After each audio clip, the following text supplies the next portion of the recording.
She gave him her heart. The billionaire CEO gave her the ultimate betrayal. She stood frozen in the doorway, her hand still gripping the handle, her heart still believing this was a nightmare she would wake from.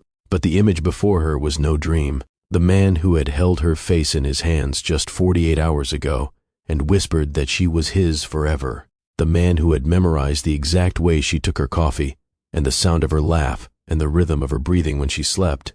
That man was tangled in silk sheets with another woman, and he did not even have the decency to look surprised. Have you ever trusted someone so completely that you handed them a knife and showed them exactly where to cut? Have you ever loved someone so deeply that you ignored every whisper of warning because the alternative was too painful to consider? Have you ever looked into the eyes of the person who promised to protect your heart and realized they were holding the broken pieces without a trace of remorse? If you have, then you already know what Vivienne Laurent felt in that moment. If you have not, stay with me, because this story is not about destruction. It is about what happens when a woman who lost everything finally finds the one thing that matters most, herself. Before we go any further, I need you to do something for me. If you have ever trusted the wrong person, drop a heart emoji in the comments right now, and make sure you hit that subscribe button, because what Vivienne does next will surprise you. It will challenge you, and it might just change the way you think about love forever. Now, let me take you back to the beginning, back to before the betrayal, before the penthouse and the private jets and the whispered promises, back to the woman Vivienne was before Maximilian Ashford walked into her life and turned everything upside down. Vivienne Laurent stopped believing in fairy tales the day she buried her mother. She was 19 years old, too young to plan a funeral, too old to pretend the world was kind. The cancer had been aggressive. The doctors had been optimistic until they were not, and Vivienne had held her mother's hand through every treatment, every setback, every moment of hope that crumbled into despair. When it was over, the church was half empty.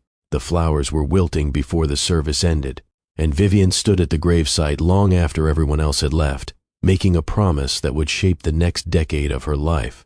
She would never depend on anyone again. She would never give another person the power to leave her shattered. She would build a life so solid, so self-sufficient, that no loss could ever break her the way this one had. And for 10 years, she kept that promise. By 29, Vivienne had become the youngest creative director in the history of Monarch Advertising. It was a boutique agency that had no business competing with the giants of the industry. But Vivienne did not believe in limitations. She believed in late nights and early mornings, and the kind of relentless determination that left no room for failure. Her campaigns had won awards. Her clients had become loyal disciples. Her reputation was a fortress she had built brick by brick with her own 2 hands. But success had extracted its price. Her apartment was immaculate and silent. Her weekends were filled with work because work did not disappoint. Work did not leave. Work did not look you in the eyes and promise forever, and then walk away when forever became inconvenient. The last time she had let someone close enough to hurt her was 3 years ago. His name does not matter anymore. What matters is the lesson he taught her. That vulnerability was a luxury she could not afford. That love was a beautiful lie.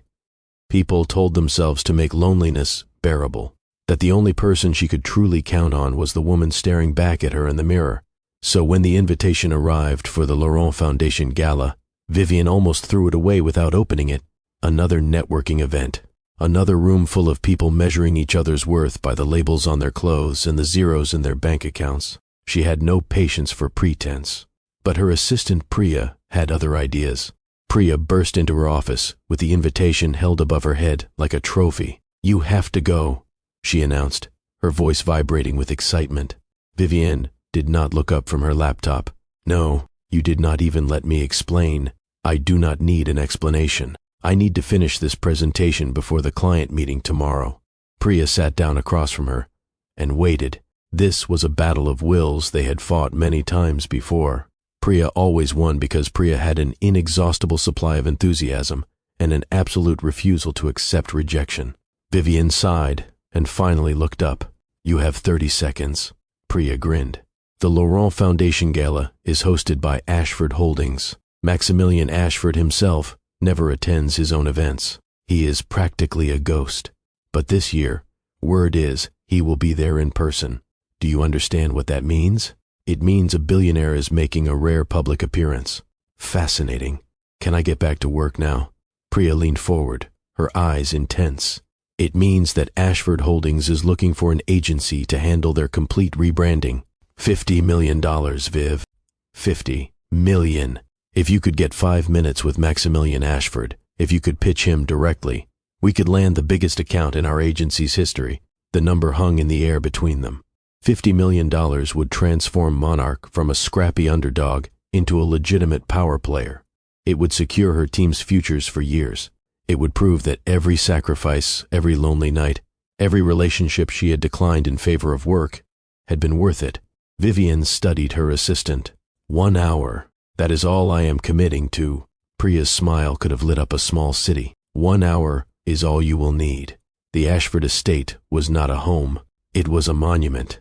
12 acres of manicured gardens stretched toward the horizon, illuminated by thousands of tiny lights that transformed the grounds into a fallen constellation. The limestone mansion rose against the night sky like something from another century, its windows glowing amber with the warmth of crystal chandeliers and old money. Vivian stepped out of the town car and immediately felt underdressed.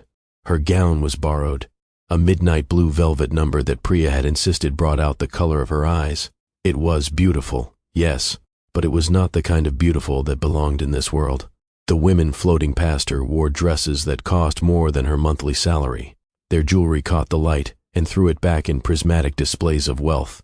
Their laughter was practiced, their smiles perfected through years of galas exactly like this one. Vivian was an imposter among royalty, but imposters had a secret advantage. They had nothing to lose.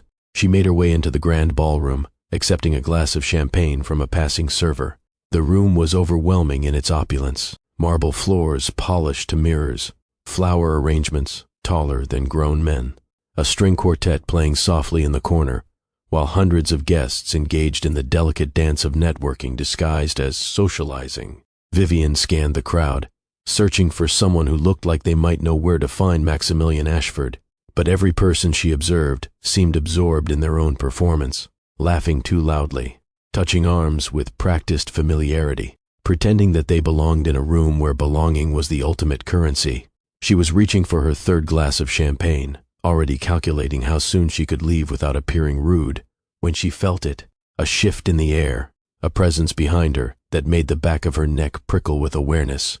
It was not proximity, it was something deeper, something that defied rational explanation, the kind of pull that happens maybe once in a lifetime, if you are lucky, if you are cursed. She turned slowly, and there he was. Maximilian Ashford stood 20 feet away, surrounded by admirers who hung on his every word, yet somehow entirely separate from all of them. He was tall, well over 6 feet. His shoulders filled his bespoke tuxedo, as if it had been sewn directly onto his body, and perhaps it had. His dark hair was swept back from a face that belonged in paintings, not modern paintings, Renaissance paintings, the kind where artists spent years perfecting the angle of a jaw, the shadow beneath cheekbones, the curve of lips that suggested secrets and sins in equal measure. But it was his eyes that stopped her completely. Gray, the color of storm clouds gathering before the rain, the color of smoke rising from embers, the color of all the warnings she should have heeded and did not. Those eyes were looking directly at her, not through her, not past her, at her, as if she were the only person in a room of 300, as if he had been searching for her his entire life and had only just realized she existed. Vivian could not move. She could not breathe. She could only stand there with her borrowed dress and her champagne glass and her carefully constructed armor, watching as this stranger, who felt nothing like a stranger, began walking toward her. The crowd parted for him. Of course it did. Men like Maximilian Ashford did not navigate obstacles. Obstacles removed themselves from his path. He moved with the unhurried confidence of someone who had never been told no, never been denied, never been made to wait for anything he wanted. And right now, impossibly, inexplicably, he wanted to talk to her. "You are not enjoying yourself." His voice was low and textured, intimate despite the 100 conversations happening around them. It was not a question. Is it that obvious? Vivian was surprised by how steady her own voice sounded, only to someone who was watching closely. The corner of his mouth lifted, and something dangerous sparked in those gray eyes. And why would you be watching me, Mr. Ashford? Maximilian, he corrected gently. Then, softer still, because you are the only person in this room who looks like they would rather be anywhere else. That makes you either incredibly honest or incredibly interesting. Vivian held his gaze, refusing to look away first. Why cannot I be both? Something flickered across his expression. Surprise, maybe, or recognition. The kind of recognition that happens between people who understand isolation, who have built walls so high that finding a window feels like a miracle. Tell me your name. Vivienne. Vivienne Laurent. He repeated it slowly, savoring each syllable as if tasting something exquisite. Vivian, and then, would you do me the honor of escaping this insufferable party with me? Every warning bell in her mind began to clang. This man was dangerous, not in the obvious way, not with fists or threats or cruelty. Dangerous in the way that mattered, the kind of dangerous that could slip past her defenses and settle into her heart before she realized the invasion had begun. She should say no. She should thank him politely and excuse herself and drive home to her silent apartment and her lonely life and her absolute certainty that she needed no one. But when he extended his hand, palm open, waiting, she took it, and in that moment, with his fingers closing around hers, Vivienne Laurent had no idea that she had just handed the most carefully guarded pieces of herself to a man who would eventually shatter them all. The weeks that followed existed outside of normal time. Looking back, Vivienne would struggle to separate one day from the next because they all blurred together in a golden haze of attention and affection and the terrifying thrill of being pursued by someone who seemed capable of anything. Maximilian did not date casually. He conquered completely. He called every morning before her alarm went off, his voice rough with sleep and something that sounded dangerously close to tenderness. Good morning, Vivienne. Did you dream about me? She always said no. He always laughed like he knew she was lying. Flowers arrived at her office with such regularity that Priya had to designate an entire corner for the overflow. But they were never roses, because on their first night together, wandering through his moonlit garden at the Ashford estate, Vivian had mentioned offhandedly that she found roses cliched. Too expected, she had said. Everyone gives roses. It is the lazy option. He had stopped walking and looked at her with an intensity that made her stomach flip. What would not be lazy? Wildflowers, she had answered without thinking. Something imperfect and unexpected. Something that looks like it was found, not purchased. 3 days later, the first bouquet arrived. Daisies and cornflowers and sprigs of lavender tied with simple twine. A handwritten note in his architectural script. Found, not purchased. Though I confess I had to send my assistant to 4 different farmers' markets. Worth it. Yours. M. He remembered everything. Her coffee with exactly 2 sugars. Her habit of humming while she concentrated. The way she always checked the locks 3 times before bed because of the break-ins that had plagued her childhood apartment. He noticed that she twisted her rings when she was anxious, that she bit her lower lip when she was trying not to smile, that her laugh changed depending on who she was with, and that the real laugh, the unguarded one, only emerged when she had completely forgotten to perform. I want to hear that laugh every day, he told her once, tracing his fingers along her jaw. They had been lying on the rooftop of his penthouse, watching stars that were barely visible through the city light pollution. The real one, he continued, the one you hide from everyone else. I do not hide it. You hide everything. You think no one notices, but I notice. I notice the way you hold yourself back, the way you give people only the version you think they can handle. But with me, Vivienne, you do not have to do that. With me, you can be completely yourself. No one had ever said that to her before. No one had ever seen through her carefully constructed facade and demanded access to the real person underneath. It should have terrified her. Instead, it felt like oxygen after years of holding her breath. There was one night in particular that changed everything. They were on the balcony of his penthouse, the city sprawling beneath them like scattered diamonds. Vivienne was curled against his chest, his heartbeat steady beneath her ear. How do you do that? She asked quietly. Do what? See me, the real me, not the version I show everyone else. Maximilian was silent for a long moment. When he spoke, his voice was stripped of its usual confidence. Because I have spent my entire life surrounded by people who only see what I can give them. His hand moved slowly through her hair, the gesture almost absent. my money, my connections, my name. That is all they want. That is all they see. But when you look at me, Vivian, he shifted so he could see her face, and the vulnerability in his expression cracked something open inside her chest. You look at me like I am just a man, like I could be anyone, like the zeros in my bank account and the name on my buildings do not matter. And that terrifies me, almost as much as it saves me. She kissed him then, not because she lacked words, but because some truths exist beyond language. Some connections cannot be spoken. They can only be felt. And in his arms, sheltered from the world that had taught her to expect abandonment, Vivian let herself believe. In him, in them, in forever. Now I need you to pause and really think about this. Vivian spent 10 years building walls around her heart.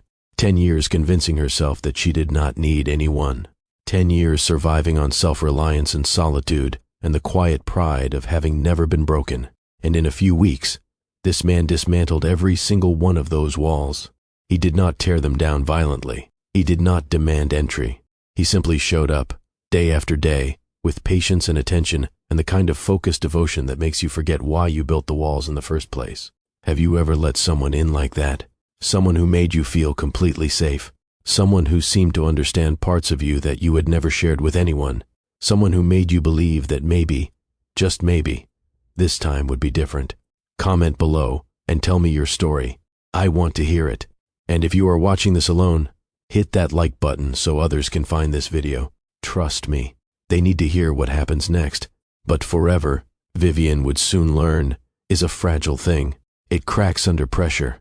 It shatters without warning. And once broken, it can never be fully reassembled. The first crack appeared 3 months into their relationship. It was small, so small that she almost missed it entirely. A phone call he stepped away to take, his jaw tight with tension he would not explain when he returned. A dinner canceled at the last minute with excuses that sounded perfectly reasonable, yet somehow rang hollow. A text message he tilted away from her view, his thumb moving quickly to close the screen before she could see. You are overthinking, Priya told her during lunch the next day. Vivian pushed her salad around her plate, appetite absent. I am not overthinking. Something is different. I can feel it.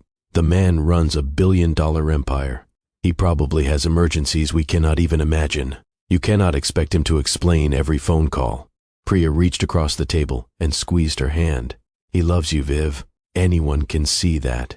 Stop sabotaging something good just because you are afraid of how good it is. Vivian nodded, because Priya was right. She was overthinking. She had spent so many years expecting disappointment that she was searching for it where it did not exist. Maximilian loved her. He had shown her in 1,000 different ways. She was being paranoid. She had to be. The second crack was harder to ignore. It happened 2 weeks later, on a Tuesday afternoon. Vivian had planned to surprise him with lunch, a spontaneous gesture, the kind of romantic interruption he always said he wished she would attempt.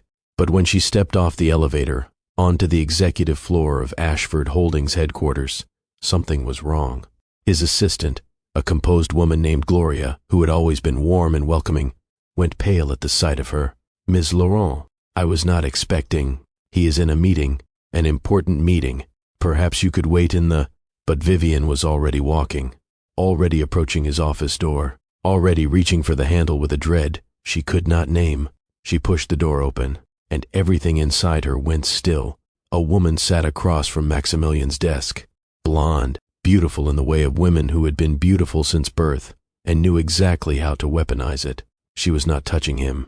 They were not doing anything wrong, just talking, just two people in an office having a conversation. But when Maximilian saw Vivian standing in the doorway, something flashed across his face.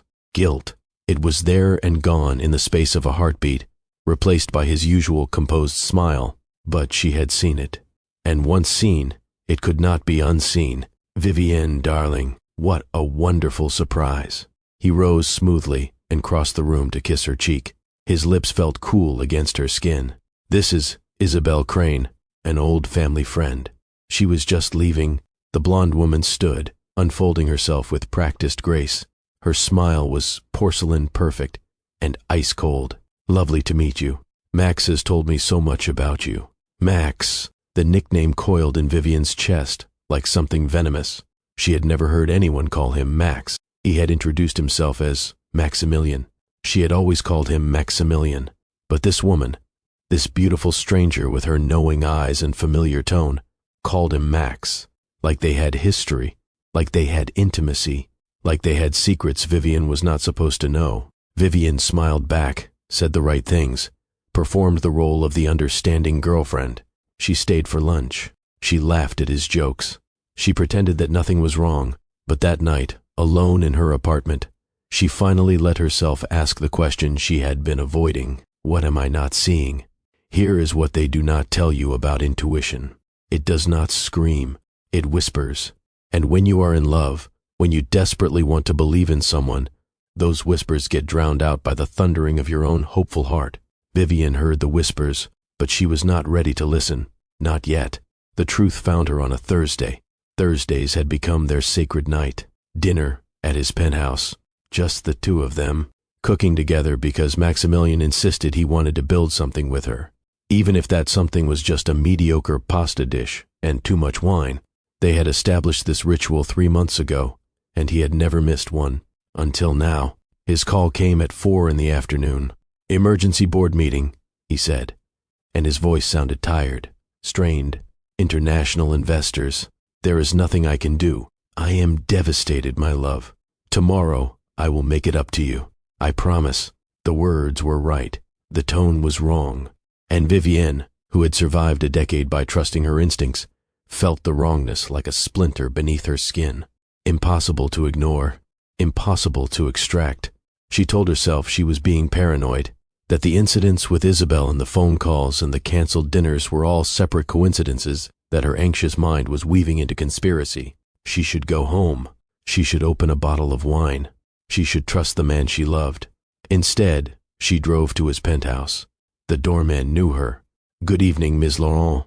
He did not stop her. Why would he? She was practically family by now. The elevator responded to her fingerprint, carrying her upward through the 53 floors that separated the lobby from his private residence. She had the key he had given her 3 weeks ago, a symbol of permanence, a promise of future, a key that now felt heavy in her trembling hand. The penthouse was quiet when she entered, almost quiet. From down the hallway, in the direction of the bedroom, their bedroom, she heard voices, low, intimate, and a laugh she recognized. Isabel. Vivian's hand found the wall for support. Her legs had stopped working properly. Her entire body understood what her mind was still desperately trying to reject. But Vivienne Laurent had never been a coward. She had buried her mother alone. She had built a career from nothing. She had survived every blow life had thrown at her through sheer force of will. She would not stand frozen in a hallway while the truth waited just beyond a door. So she walked forward, one foot in front of the other, the longest walk of her life, and she opened the bedroom door. The image branded itself onto her memory. Maximilian, Isabel, tangled in sheets that still smelled like Vivian's perfume. Skin against skin, betrayal made flesh. For one eternal moment, no one moved. No one breathed. The world had stopped spinning, and the three of them hung suspended in a frozen tableau of devastation. Then Maximilian's eyes met hers, and she saw everything she needed to see. No shock, no horror at being discovered, just the cold calculation of a man who had been caught and was already strategizing his escape. Vivienne. He said her name like it was an inconvenience, like she was the intruder, like this was her fault for arriving unannounced. "Don't." The word came out steady. Calm. A thin membrane stretched over a devastation so complete it had not yet begun to hurt. The real pain would come later. Right now, there was only ice, only clarity, only the sudden, violent understanding that everything she had believed was a lie. Isabel pulled the sheet higher over her chest, her expression somewhere between triumph and discomfort. "Perhaps I should stay." Vivienne's voice did not waver. "This is clearly where you belong." She turned to Maximilian, and in that turning, she felt something shift inside her. Not breaking. She would break later, in private, where no one could weaponize her grief. This was different. This was transformation. "I loved you." She said the words quietly, without accusation, without pleading. "Not your money, not your name, not your power, or your connections, or anything you could give me. You, the version of you that cried when you told me about your father's abuse, the version that held me through my nightmares, the version that promised I was safe. His jaw tightened. A muscle twitched near his eye. Vivian, you do not understand the pressures I am under. Isabel and I, our families have arrangements, expectations that predate us by generations. This was never about not loving you. You are right about one thing. She pulled his key from her pocket and set it on the dresser. The small metal object made almost no sound against the wood, but to Vivienne, it was deafening. This was never about love. Not for you, maybe not even for me. Maybe what I loved was the version of you I wanted to believe in, the version that did not exist. Vivian, please, can we at least discuss this like adults? Can we? There is nothing to discuss. She was at the doorway now, so close to escape, so close to the elevator and the lobby and the night air and the beginning of whatever came next. She paused, not turning around. She did not want to see his face anymore. She had memorized it too well already. Goodbye, Maximilian. And then she was gone. She did not cry until she reached her apartment. The drive home was a blur of traffic lights and turn signals and the mechanical process of navigation that required no emotional investment. She parked. She walked to her door. She unlocked it with steady hands. She stepped inside her immaculate, empty apartment. And then she shattered. The sobs came from somewhere primal, deep beneath her chest, deep beneath her carefully constructed armor. The sounds that emerged from her throat did not sound human. They were the howls of an animal caught in a trap of its own making. She cried until her throat was raw, until her eyes were swollen shut, until there was nothing left inside her but a hollow ache that pulsed with every heartbeat. The days that followed blurred into a watercolor of grief and fury. She called in sick to work. Priya came by with soup and concern, and Vivienne pretended to be recovering from a flu that did not exist. She could not say the words out loud, not yet. Speaking them would make it real. His messages began arriving within hours of her departure. Dozens at first, then hundreds. Texts that ranged from apologetic to defensive to desperate. She did not read them. She deleted each one without opening it. The flowers arrived the next morning. Wild flowers, of course, because he still remembered. Because he still thought the right gesture could erase the wrong action. She threw them in the dumpster behind her building. A handwritten letter came 3 days later. His architectural script on expensive cream paper, pages of explanation and justification, and the kind of eloquent manipulation that had once made her feel so special. She burned it in her kitchen sink without reading a single word. He did not deserve her words. He had forfeited that privilege the moment he chose betrayal. But grief, Vivian learned, was not a straight line. It circled back on itself. It attacked when she least expected, in the middle of meetings, when a colleague wore cologne similar to his, during morning runs when she passed the coffee shop where they had spent their third date, in the 3 silence that used to hold his voice, whispering goodnight, sleep well, I love you. She mourned not just the man. She mourned the future she had begun to imagine, the children they might have had, gray-eyed babies with her stubborn chin, the gray-haired version of themselves, still holding hands on some balcony somewhere, still looking at each other like the rest of the world did not exist. She mourned her own foolishness for believing she could be loved without conditions, for thinking that this time would be different, for daring to hope. And then, slowly, painfully, she stopped mourning. The shift happened without announcement. One morning, 6 weeks after the night that ended everything, Vivian woke up, and the first thing she thought about was not Maximilian. It was work, a campaign she was excited about, a client meeting she was looking forward to, small things, normal things. But after weeks of drowning in his absence, normal felt like resurrection. Grief is not a straight line. It is a spiral staircase in the dark. You think you have climbed past a certain pain, and then you step down, and there it is again, waiting for you, patient and cruel. But here is what nobody tells you about spirals. They move upward, even when it does not feel like it, even when you are certain you will never reach the light again. If you have ever felt this kind of grief, the kind that makes you question your own judgment, your own worth, your own ability to recognize reality, I need you to keep watching. Because Vivian's story is not about destruction. It is about what happens when a woman finally chooses herself. Share this video with someone who needs to hear it. And comment the words, "I chose me," if you have ever walked away from something that was breaking you. Your story matters. And you are not alone. Priya finally convinced her to leave the apartment on a Saturday evening. A gallery opening. Low pressure. No expectations. Just art and wine. And the gentle re-entry into a world she had been avoiding.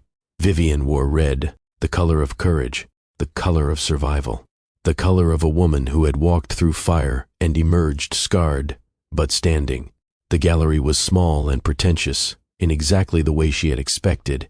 Abstract paintings with price tags that suggested genius and descriptions that confirmed delusion. But the wine was good, and the music was soothing. And for the first time in weeks, Vivian felt something other than grief. She felt almost normal. She was studying a particular piece, all sharp angles and hidden depths, when a voice reached her from behind, a voice she had hoped to never hear again. "Vivian." She turned slowly. Maximilian Ashford stood 3 feet away. He looked exactly as he always had. Perfectly tailored suit, immaculately styled hair, the same gray eyes that had once made her feel seen and now made her feel nothing at all. Polished, perfect, empty. "You have been ignoring me." He said it like an accusation, like her silence was an inconvenience rather than a consequence. "There is nothing left to say." "I disagree." He stepped closer, and she noticed the shadows beneath his eyes, the slight tension in his jaw, signs of discomfort that might once have moved her to compassion. "What you saw, what you think happened, it is more complicated than you realize." She waited. "My family has expectations, arrangements that predate my birth. Isabel was always part of a plan I could not escape. Our families have been intertwined for generations. This was never about choosing her over you. It was about navigating impossible pressures." He reached for her hand. "That does not change how I feel about you. We can work through this. We can find a way." Vivian looked at him, really looked at him for the first time since that night. The perfect hair that always fell exactly right. The expensive suit that cost more than most people's monthly salary. The wounded expression that was carefully calibrated for maximum sympathy. And she realized something extraordinary. She felt nothing. The devastation had burned through her. Yes, it had scorched everything it touched. But in its wake, something else had grown. Something clean and strong and entirely her own. "You want to know something?" She did not pull away from his reach. She simply let his hand hang there, untouched. "For weeks, I hated you. I replayed every moment we shared, searching for the signs I missed. And I found them, Maximilian. So many signs." His expression flickered. "The way you kept our relationship quiet, never posting about us, never introducing me to your family, never speaking about a future beyond the next week. The way you always had one foot out the door, even when you were holding me close. The way you looked at your phone when you thought I was not watching. The way Isabel said your name like she owned it. Vivian, I'm not finished." The steel in her voice surprised even her. "But here is what I finally understand. You did not break me. You revealed me. You showed me that I had been so desperate to be loved that I ignored every warning my instincts were screaming. You showed me that I had made myself small to fit into someone else's story, that I had abandoned my own standards because I wanted so badly to believe that this time would be different." She stepped closer, and he actually flinched. "That will never happen again. People are watching." His voice had dropped to a hiss. "Vivian, let them watch." She felt something rising in her chest. Not anger, not grief. Power. "You will move on from this. You will find someone else who does not know your patterns. Someone who will be dazzled by the penthouse and the private jets and the flowers that arrive like clockwork. And you will do this again, because men like you do not change. You just find new audiences. That is unfair, is it?" She tilted her head, studying him like he was one of the abstract paintings on the wall. Interesting to analyze, but ultimately meaningless. "You told me you loved me while sleeping with another woman. You gave me a key to your home while planning a future with someone else. You memorized how I take my coffee while lying to my face every single day. Do not talk to me about fair." His jaw tightened. His hands clenched at his sides. For a moment, She saw the real Maximilian beneath the polished surface, the man who had never been denied anything, the man who could not comprehend that his money and his name and his carefully crafted charm might not be enough to fix what he had broken. "What do you want me to say?" The question hung between them. "Nothing." Vivian stepped back. "There is nothing you can say. There is nothing you can do, because this is not about you anymore. This is about me, about what I deserve. And what I deserve is to be someone's whole story, not a chapter you skip when it gets inconvenient, not a placeholder until someone more suitable comes along, not a secret you keep from your real life." She reached up and touched his cheek, gently, almost tenderly, and watched confusion flicker through his eyes. "Goodbye, Maximilian. For real this time." She turned and walked away, through the gallery, past the pretentious paintings and the overpriced wine, out the door and into the night air that tasted like freedom. She did not look back, not because she was afraid to, but because there was nothing behind her worth seeing. Not broken, not bitter, free. 1 year later, morning sunlight streamed through the floor-to-ceiling windows of Vivian's new corner office. Monarch Advertising had transformed in the 12 months since her lowest moment, not because she had landed the Ashford account. That opportunity had evaporated along with her relationship, and she had been grateful for its departure. But 5 other accounts had taken its place. Clients who valued creativity over connections, partners who respected her vision instead of her proximity to power. Her team had doubled in size. Her reputation had tripled in reach, and for the first time in her career, success felt like something she had earned rather than something she had escaped into. But the real transformation was quieter. It showed in the way she slept through the night without waking to check her phone, in the way she laughed without looking over her shoulder to see who was watching, in the way she trusted herself again, not with other people, not yet. That would come when it came, or it would not, and she had made peace with both possibilities. But she trusted herself with her own heart. She trusted her instincts. She trusted her worth. And that, she had learned, was the foundation everything else had to be built upon. Priya knocked on her office door and poked her head in. "You have that interview in 10 minutes. The business magazine feature?" Vivian nodded. "Send them in when they arrive." Priya hesitated. "You know they are going to ask about him, about what happened." Vivian smiled. "Let them ask. You are not worried?" "I was worried for a long time, about what people thought, about how the story would be told, about whether anyone would believe my version of events." She turned back to the window, looking out at the city that stretched before her, the same city where she had once lost herself in someone else's shadow. "But I'm not worried anymore, because the only version that matters is the one I tell myself. And in my version, I am not a victim. I am not a cautionary tale. I am a woman who loved deeply, lost completely, and found herself in the wreckage." Priya's eyes were suspiciously bright. "I am proud of you, Viv." Vivian turned back to her friend. "I am proud of me too. And you know what? That is enough. That is more than enough. That is everything. Now let me speak directly to you. Wherever you are watching this, whatever story brought you here, whatever heartbreak you are carrying or healing from or afraid might be waiting around the corner, I need you to understand something. Vivian's story is not unique. Versions of it play out every single day. People trust the wrong person. People ignore the warning signs because hope is more comfortable than truth. People give their hearts to those who have no intention of protecting them. And when the betrayal comes, because it always does when we choose the wrong person, we blame ourselves. We ask what we did wrong. We wonder if we were not enough. We carry the shame of having been fooled as if the fool is worse than the deceiver. But here is what I need you to take from this story. The warning signs are whispers. Intuition speaks before evidence arrives. It does not shout. It does not present a PowerPoint with bullet points. It murmurs, it nudges, it creates discomfort that is easy to dismiss when you desperately want to believe. Listen to the whispers. They are trying to save you. Your worth is not determined by someone's inability to see it. Maximilian's betrayal was not a reflection of Vivian's value. It was a reflection of his character. You cannot love someone into being faithful. You cannot be good enough to prevent bad behavior.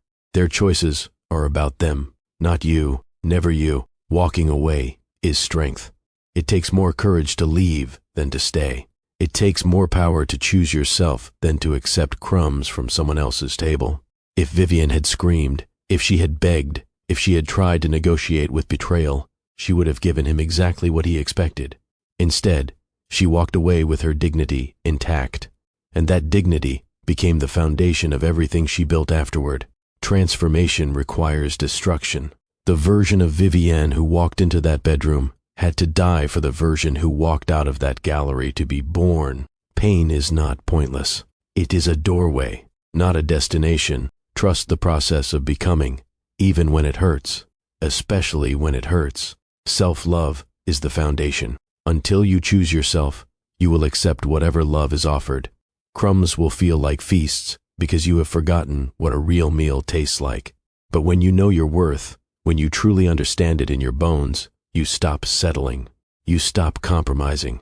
You stop making yourself small to fit into spaces that were never designed to hold all of you. Healthy love does not complete you. It adds to a wholeness that already exists. You are enough, right now, exactly as you are. If this story touched your heart, do not just watch and leave. Drop a comment telling me which lesson hit you the hardest. Share this video with someone who needs to hear that they deserve better. Hit that subscribe button and turn on the notification bell, because I am bringing you more stories like this. Stories that do not just entertain, stories that transform. This is Mr. Andy Love Stories. And remember, sometimes the greatest love story you will ever live is the one where you finally choose yourself. She gave him her heart. He gave her betrayal. But in the end, she gave herself something far greater, freedom. And that, my friends, was the real love story all along.